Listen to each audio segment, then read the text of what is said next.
వారం 10 రోజులకి ఖచ్చితంగా ఒక్కటైనా గిట్లాంటి వార్త వస్తుంది. విద్యార్థిని కొట్టిన టీచర్ అని అయినా, లేకపోతే టీచర్ని కొట్టిన విద్యార్థి అని అయినా, ఇంకా లేకపోతే పోరగాలు కొట్టుకున్నారని అయినా ఖచ్చితంగా ఒక వార్త ఉంటుంది. ఇప్పుడు సూత గదే వార్త. ఆలస్యం ఎందుకు, మీరే చూడుండ్రి.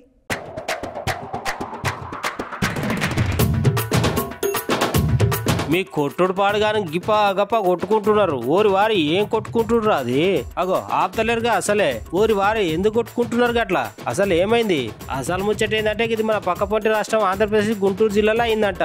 ఏంది అసలు పంచాయతీ అని అంటే పోరగాళ్ళు ఒక్క ఊరలో బయట ఊరలో పంచాయతీ అంట. అర్థం కాలేదా? అదేనొల్ల లోకల్ నాన్ లోకల్ పంచాయతీ అంట. గుంటూరులో మదిబాల త్రిపుర సుందరమ్మ సర్కార్ పాలిటెక్నిక్ కాలేజ్ లో జరిగిందంట ఈ పంచాయతీ. ఇంకా కాలేజ్ లో చదివి పాలిటెక్నిక్ పోరగాళ్ళు అందరు కలిసి గుంపులుగా వచ్చి నడి రోడ్డు మీద ఇట్లా పొట్టు కొట్టుకున్నారట. ఇట్లా నడి రోడ్డు మీద కొట్టుకుంటుంటే వచ్చిపోయే జనాలకు మస్తు తిప్పలైందట. చూసేటోళ్ళే గానీ ఆపేటోళ్ళు ఎవరు లేరు. అంతేకాదు చక్కగా పోరగాళ్ళు చదివే కాలేజీ ముందే గంతగానం కొట్టుకున్న సుత కాలేజ్ సార్లు సుత ఎవరు ఆపుతలేరంట. ఇక చూసిన జనాలుగా పోరగాళ్ళకి చదువు చెప్పే సార్లను మస్తుగా తిడుతున్నారంట.